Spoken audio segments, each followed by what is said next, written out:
Apa hukum nikah siri? Nikah siri kalau cukup syaratnya sah. Awak cerita mati dia nak nikah.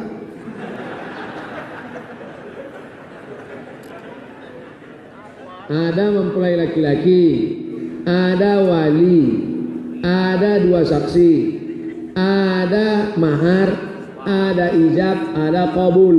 Cukup rukunnya nikah itu sah. Kenapa disebut siri?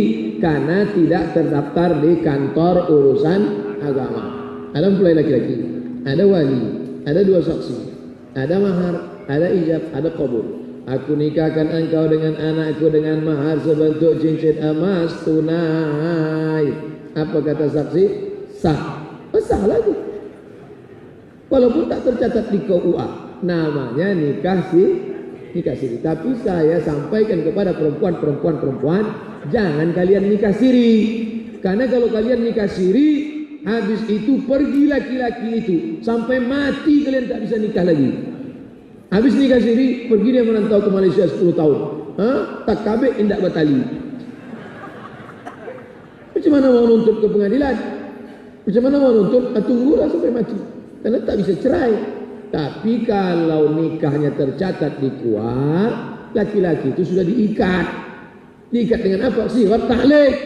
Baca sirat ta'liq. Kalau saya meninggalkan istri saya 6 bulan lamanya, tidak memberikan nafkah zahir dan batin, atau menyakiti fisiknya, dia datang ke pengadilan agama, maka hakim menjatuhkan talak satu dengan membayar iwat 10.000, maka jatuhlah talak satu kepadanya. Itu hanya bisa kalau tercatat di KUA. Maka jangan mau nikah siri. Jangan mau nikah siri. Laki-laki untung, dia enak saja. Ini saya bercerita ini sebagai keluarga perempuan, karena ada jamaah perempuan. Kalau laki-laki tidak saya bahas. Dua, bahayanya nikah siri. Kalau nanti laki itu mati, meninggal dunia, kebetulan istri pertamanya ada. Yang biasanya nikah siri kan istri kedua, ketiga. Menuntut dia, mana bagian tak mau istri pertama ngasih. Mana surat? Tak dapat. Anak nanti mau buat akte kelahiran. Pokoknya banyaklah. Kalau nikah siri model begini. Sekarang banyak lagi nikah siri model lain. Wali tak ada, saksi tak ada. Dianggapnya kata nikah siri. Mahasiswa sama mahasiswi duduk di kantin. Aku nikahi engkau dengan mahar semangkok bakso. Yang jadi saksi siapa bang? Malaikat-malaikat yang bersama kita. Itu zina itu. Itu tak betul. Jadi kesimpulan nikah siri ini, kalau cukup rukun syaratnya maka nikahnya sah secara fikih, tapi secara negara tidak sah. Jangan mau nikah siri karena lebih banyak mudaratnya. Kenapa banyak suami nikah diam-diam?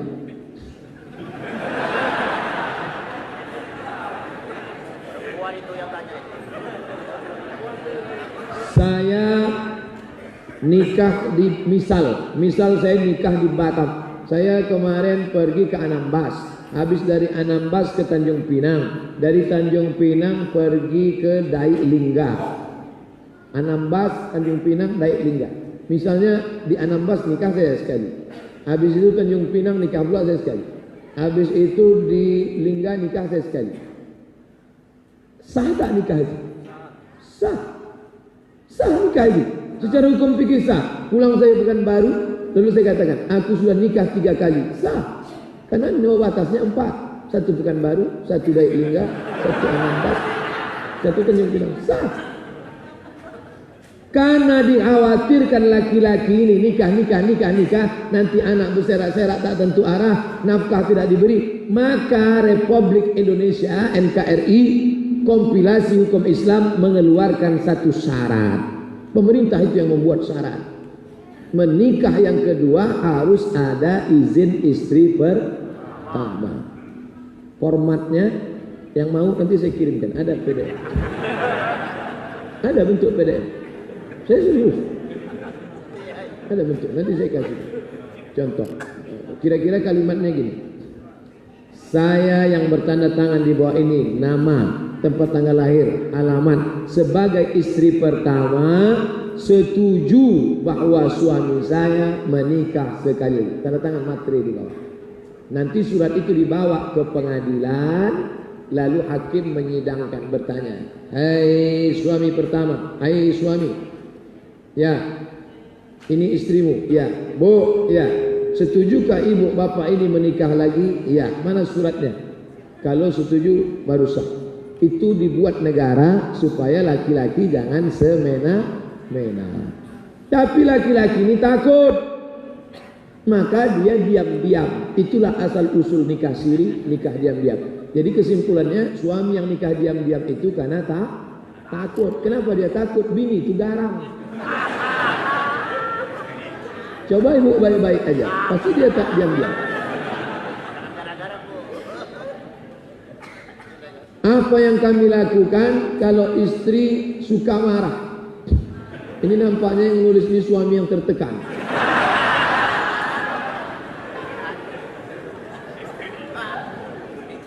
Apa yang kami lakukan kalau istri suka marah? Bapak kenapa macam kehilangan akal? Dulu pandai bapak merayu, ya. Sekarang ini kenapa macam bodoh? Coba balikkan memori masa lalu. Balik. Cumana dulu bisa menikah dia? Oh adinda, kaulah bulan, kaulah bintang, setengah napasku pergi. Coba balik. Jadi kita ini perlu mengulang masa lalu, karena sudah terlalu lama bersama, mungkin hilang error ya. Nah tuh, pergilah jalan-jalan, pergi ke jembatan Barela. Nah, tegak bersama, tengok-tengok ke bawah. Jangan culakan, jangan. Ustaz, saat ini banyak masjid yang menutup pintu hingga tak boleh i'tikaf. Gimana menasihati pengurus masjid, Pak Ustaz?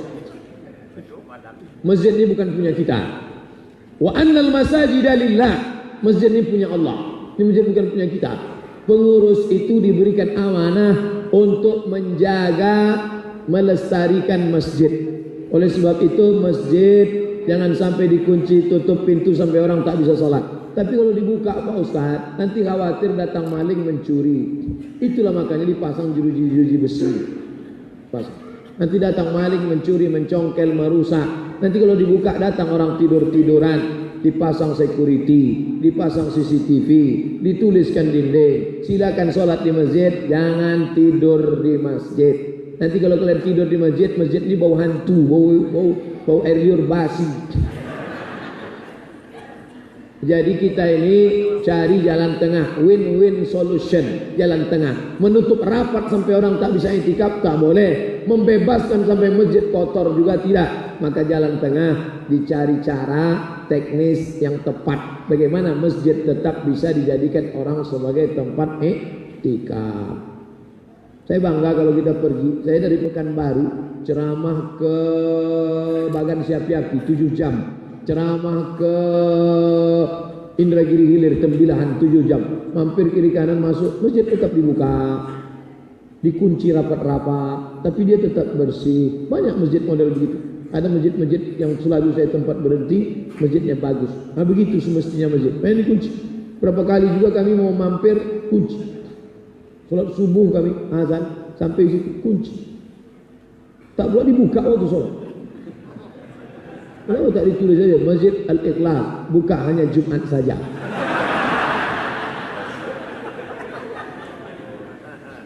Berikan saya kami semua nasihat Pak Ustaz. Dari tadi udah nasihat aja.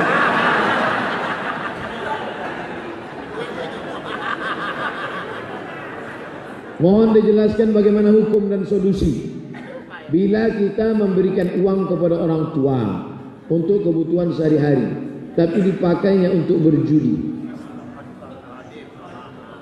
Dulu selalu dikhawatirkan kenakalan anak muda, kenakalan remaja. Ternyata yang dari banyaknya pertanyaan saya tangkap dari mulai tadi malam, kenakalan orang tua.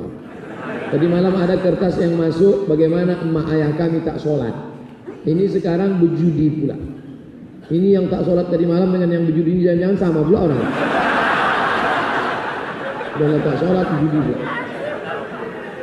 Hai orang tua-tua, hai orang tua, anak kalian sudah ngaji, anak kalian sudah tobat, anak kalian sudah jadi remaja masjid. Tak malukah kalian? Gara-gara kalian dia lahir ke atas dunia ini, mestinya kalian yang menjadikan contoh yang baik-baik, mestinya kalian yang membimbing dia, mengajak dia ke masjid. Kalian pula yang berjudi, kalian pula yang tak sholat. Kalian ini orang tua bangka sudah mau jadi makan cacing tanah. Kenapa tak juga ingat tobat? Nah, nanti putarkan pengajian subuh ini ke telinga dia, tapi jangan lupa doakan orang tua ini supaya dikirimkan Allah angin hidayah ke dalam hati dia. Mohon doa UAS guru kami untuk guru kami, mohon doa guru kami, mohon doa untuk guru kami yang hari ini berulang tahun. Ada guru yang lock. Nanti di akhir majelis kita doa. Mana yang lebih wajib dilakukan? Kurban atau akikah? Kurban tak wajib, akikah tak wajib. Siapa yang bilang kurban wajib? Akikah hukumnya paling tinggi sunat muakkad. Kurban hukum kurban sunat muakkad. Mazhab Maliki, mazhab Syafi'i, mazhab Hambali. Mazhab Syafi'i, mazhab Maliki, mazhab Hambali. Kurban sunat muakkad. Yang mengatakan kurban wajib cuma satu, mazhab Hanafi. India, Pakistan, Bangladesh Hanafi, wajib kurban. Kita Syafi'i. Untunglah mazhab Syafi'i.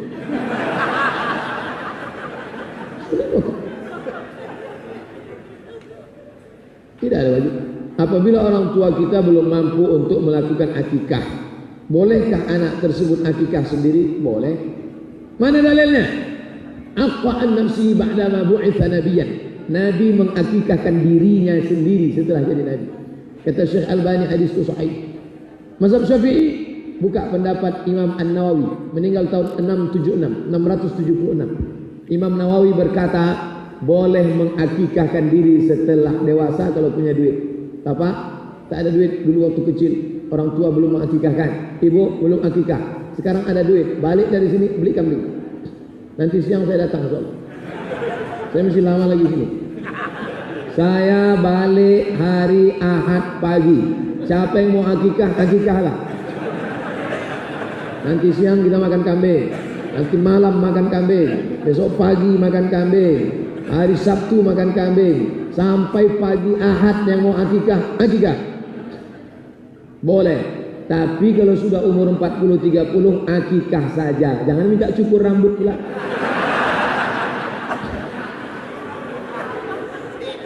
Jangan minta ganti nama pula. Yang parahnya minta air pakai marhaban. Marhaba ayano. Oh, sangka yang diayun cucu. Rupanya nenek itu dulu.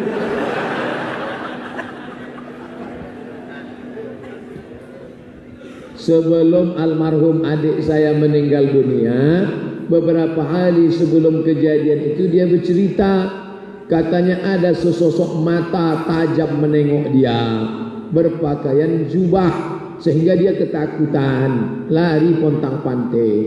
Sementara yang lain tak ada menengok dia. Kira-kira siapa itu Pak Ustaz? Mana saya tahu?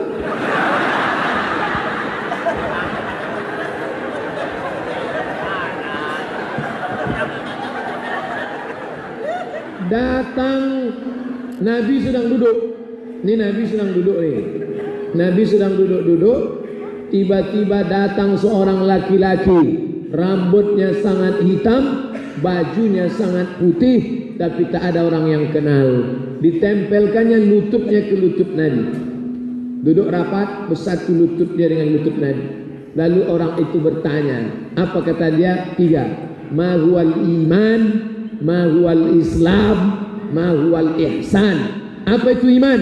Apa itu Islam? Apa itu ihsan? Selesai itu orang itu pun pergi.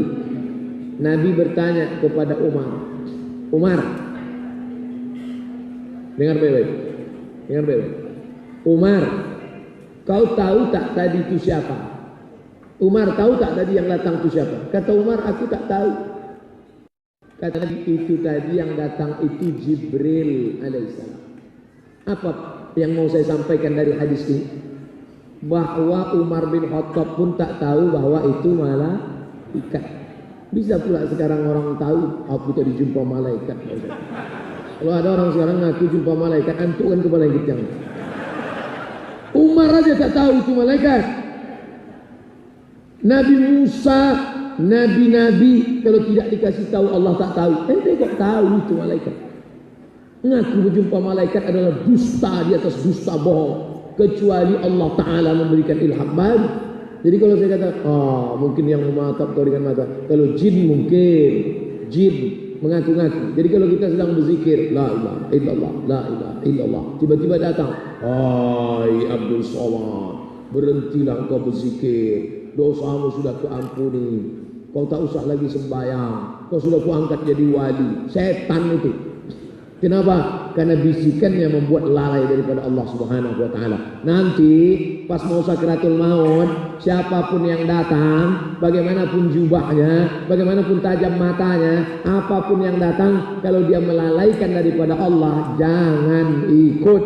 Itulah mengapa kita mesti banyak berzikir supaya kita dibimbing Allah Ta'ala, ditolong oleh para malaikat yang punya jimat-jimat, yang rajin ke dukun, yang berkawan sama jin hantu setan, yang masih memberikan sajen-sajen. Berhentilah, karena kalau kalian tak berhenti, nanti pas mau sakratul maut dia datang menyesatkan, menyebabkan mati su'ul khatimah. Yang masih megang keris-keris kecil disimpan untuk supaya perkasa, yang masih pakai cincin-cincin ada jin di dalam, buang, campakkan ke laut, laut luas di Batam, campakkan ke laut. Yang masih megang-megang keris masih ada di rumah, di dalam keris itu ada. Ustadz kemarin kerisnya 3 di rumah. Ada kerisnya 3. Satu dari Jogja, satu dari Masjid Jogokarian, satu dari Lembaga Adat Melayu Riau. Waktu penobatan Datuk ada, tapi tak ada jinnya di dalam. Saya sekedar suka saja. Cincin Ustadz, cincin saya 100 ada di rumah. Setiap saya pergi dikasih jalan, kasih. Yang saya pakai 1, yang lain banyak. Tapi tak ada jin-jinnya dalam. Kalau masih berkawan sama jin, berkawan sama hantu, masih berkawan sama setan, berhentilah, buang, campakkan. Nanti dia datang waktu mau sakratul maut menyesatkan. Berkawanlah sama ulama, berkawanlah sama kiai, berkawanlah sama buya, yang ketika berkawan sama dia mendekatkan kepada Allah, mati kita husnul. Ustaz ini marah apa lapar? Campur antara dua.